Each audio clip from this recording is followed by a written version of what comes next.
What's an astronaut's favorite meal of the day? Lunch. Get it? Lunch? This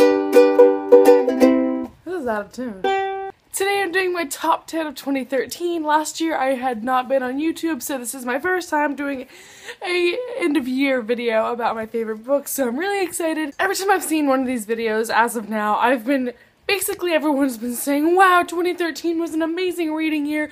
It was so hard to choose these. But for me, it's really awkward because I feel like I only read like 5 or 6 books that I genuinely loved, and the rest were just kind of like, yeah, it was good, but not really like something I would beg you to read. So since I couldn't find 13 that I really loved, I decided to just do 10, and I love all of these books, and I know opinions differ. We are humans, things happen that way, so if the books I talk about aren't your cup of tea, or if I name your favorite book as like NumberSeven, it's okay. Let's all love each other. Without further ado, my number 10 book of 2013 is It's Kind of a Funny Story by Ned Vizzini. And just really quick, I wanted to address Ned Vizzini and what happened. I was heartbroken when I found out that he had committed suicide. I feel so bad, and I'm not including this book as like sort of a tribute or anything. I really did love this book, and that's what makes it even more sad, is that this was such a good book. If you're not sure, this is a book about a kid whose name is, oh god, what's his name? Craig, and he's just going through a rough patch in his life, and so finally one night he gets really suicidal and he checks himself into the hospital, and it's just his stay there. But it's not like a depressing book about depression. It's like has its funny moments, and it's very optimistic. It's like whenever I expect to read a book about depression, I expect I'm gonna feel like the narrator's gonna be like, oh, woe was me, my life, I hate everything. But this book was just so different, and he's so real, and I just loved it because Craig's perspective is so unique yet realistic, and it was amazing. Highly recommend this book. Ned Vizzini will always be in my heart. My number 9 book of 2013 is actually one that I think I only rated 3 stars, but I'm gonna address it anyway because I do love this series. It is the Selection series by Kiera Cass. This book I think I'm deeming as a great book, more because of its addictive quality than... Actually, yeah, it is well written, except I think the main character just got kind of funky in the second book, but I adore this series. It is so much fun to read. I'm sure a ton of people have read it, but if you have not, it is about a girl named America, and she lives in a world which is basically the same thing as a kingdom, and the prince is holding a selection for, I think, like 42 girls that go to the castle, and then it's kind of like a medieval version of The Bachelor, where he just gets to know them, and then he'll choose a queen at the very end. But this series is so addicting. If you have not read this series, I highly recommend it, just because of its addictive nature. You're going to want to have both of them on hand, because they're so much fun to read. My number 8 for the year of 2013 was the Legend series by Marie Lu. When I read Legend, I think this summer, I was so expecting. I was like, yeah, the hype, it's gonna be great, we're gonna like kill people, it's gonna be fantastic. And honestly, this book was great, but not like super fantabulous turbo great. However, I loved the 3rd book so much. The 3rd book came out in November of this year. I have it right there, and loved it. Loved it so much. This series is so perfect. It's so fun to read. It's interesting. The characters are amazing. The ending wraps up so well. I was so satisfied with how things turned out. So, again, small little synopsis, even though I'm sure pretty much everyone has read this book. It follows 2 characters, June and Day, and it takes place in a society where there is a Republic of America, and then there are the colonies of America, which are like the rebels that, yeah, you know. So they're like on the verge of a civil war and stuff, but meanwhile in the Republic, Day is the #1 most wanted criminal in the Republic, and June, who is a prodigy training to become like a politician, soldier thing, is sent to go and find him. And basically it's just a whole series of discovering fraud in the system of their government, how to get through that, and also Day kind of instills a revolution, and so it's a bit kind of justice-fied and stuff. So love the series so much. It's complete now. I would highly recommend getting a box set if you have not done so already. #7 in my countdown for 2013 is Miss Peregrine's Home for Peculiar Children.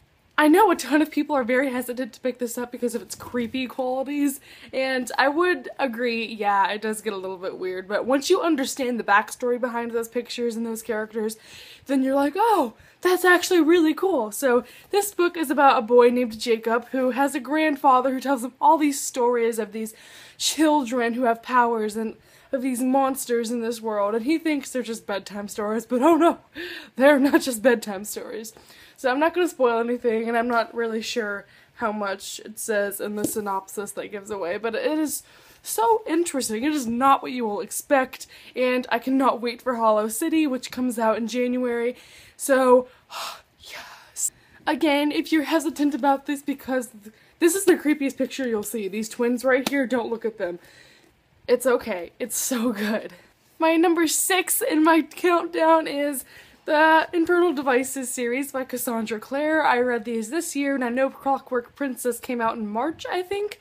And so I read all 3 books this year. I will say, okay, I did like the Mortal Instruments better than the Infernal Devices, but that seems to be the unpopular opinion. So if this was your favorite book, don't be offended. I did really like it. I'm not going to go into why I didn't like it, but this book was just really different from everything that I read, because it's set in a Victorian era in England, and although I do like England and English people, and hi, I love you, I'm not very keen on historical fiction, and I think that's what got me in the end. But the Infernal Devices is about a girl named Tessa who gets a letter from her brother saying, hey, come visit me in England. And so she does, but then woe and behold, she gets captured by these 2 sisters, and she is told she has powers. And so she trains to be kind of like a shapeshifter, but then she realizes that she's being trained by bad people, and so she gets captured by shadow hunters, and they let her stay at the Institute. And it's just a big journey about having to defeat the old captor. I don't even know how to explain it. It's shadow hunters and demons and warlocks, and I like it. Coming from someone who doesn't do fantasy very well, I like it. My 5th favorite book this year is Harry Potter. I finally started this series. It has been 16 years, fellows. 16. And I have not yet read the completed Harry Potter series, but I have read the first 3 and like a quarter of the 4th one, so I'm including this one on here because I know people will be like, Whitney, I know you read that this year. Why isn't it on your list? So I actually did like this. I loved it so much. I cannot believe I did not read it when I was littler. I wasn't allowed, if you're wondering. But my mom and witchcraft are just, oh. I finally understand the hype behind this that I had been hearing about my whole life, and it's just such a unique world. I love the characters, I love the plot. I'm currently in love with Sirius Black right now. Is that creepy? I don't know. I'm sure all of us have read Harry Potter, so synopsis is not needed. My 4th favorite book this year is, I'm gonna tell you, I loved this book so freaking much that I wish I could put this as #1, but I can't because there's better books than this that I read this year. But #1 contemporary ever, especially this year. So, that book is Fangirl by Rainbow Rowell. The whole time I read this book, I was completely terrified. I was like, Rainbow Rowell has been following me. I am being stalked. How does she know what I do in my daily life every day? Fangirl is about a girl named Kath who is going to college, and she is a fan fiction writer, which is not something I do. It's something I read sometimes, but it's not necessarily like my forte. But we are still so alike as we go through our awkward daily lives trying to deal with people and feels that it was terrifying. And there's really no, like, huge plot to this other than just her school life and dealing with boys and friends in school and fictional characters and fan fiction, and it was just so good. This book perfectly describes me, and it was so good. The characters were amazing. This plot was so unique. I cannot stress. I know everyone's been talking about this book, and I know it's been so hyped, and I know some people think it's just okay, but this is literally one of the best things I've ever read, just because it made me cry, because I was feeling such empathy for this character, because we are the same person. If you think no one understands you and you are a fangirl, read this book. Rainbow Rabble understands. The book that checks in at number 3 is the Mortal Instruments series. I know, Chase, you're only number 3.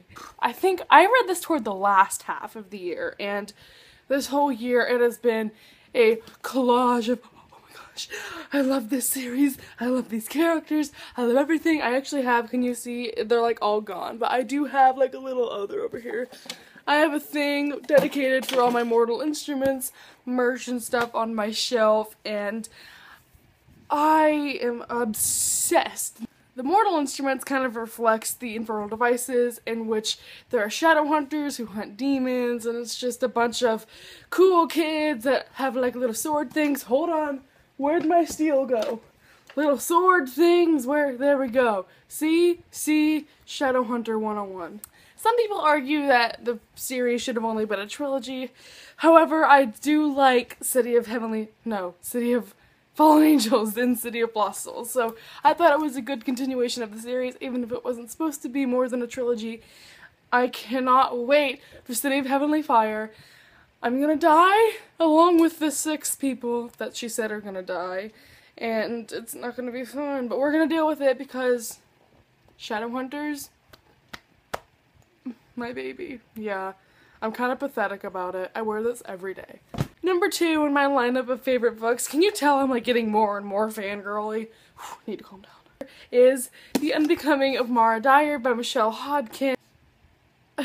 What do I even say about this? I'm going to start with a synopsis.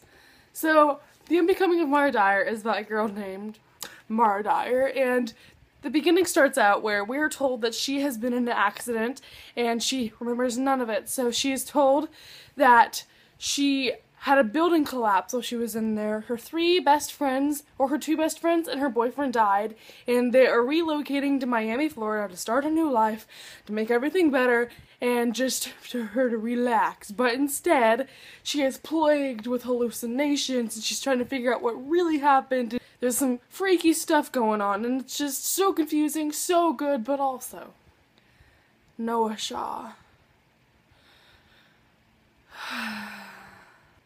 Enough said. And that only leaves one more book for us to discuss in this top 10 video. My favorite book that I read this year .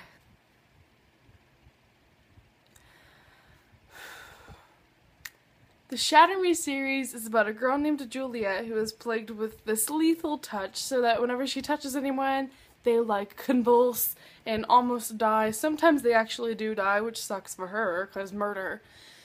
And so she is put in an asylum, and they're like, no touchy anybody, you sit in corner, leave. And so people from an army, Sector 45, are like, whoa, she could kill people, we should use her as a weapon. So they collect her, and they're like, alright, we're gonna have you touch that guy over there, because we don't want to shoot him, and I think it would be really cool if you touched him, because then he would die, and that would entertain us. But Julia doesn't want to. So she's faced with this whole thing about fighting inner demons, and deciding if she wants to be this weapon, or if she wants to live her own life, and it just is... I can't say enough good things about this. I know if you've been here a while, I talk about this book at least once every video. It is my favorite series in the whole world. Hands down. Unravel Me was such an amazing continuation of Shatter Me. It is so beautiful. I cannot talk about it without my innards getting mushy and my heart starts racing and I think about all of the things that have to be resolved in the next book, and I get very nervous about it because now we only have like a month left of waiting, which terrifies me. I don't want it to end, and now I'm just rambling because I just love them. Not gonna mention chapter 62, not gonna mention chapter 62. Chapter 62!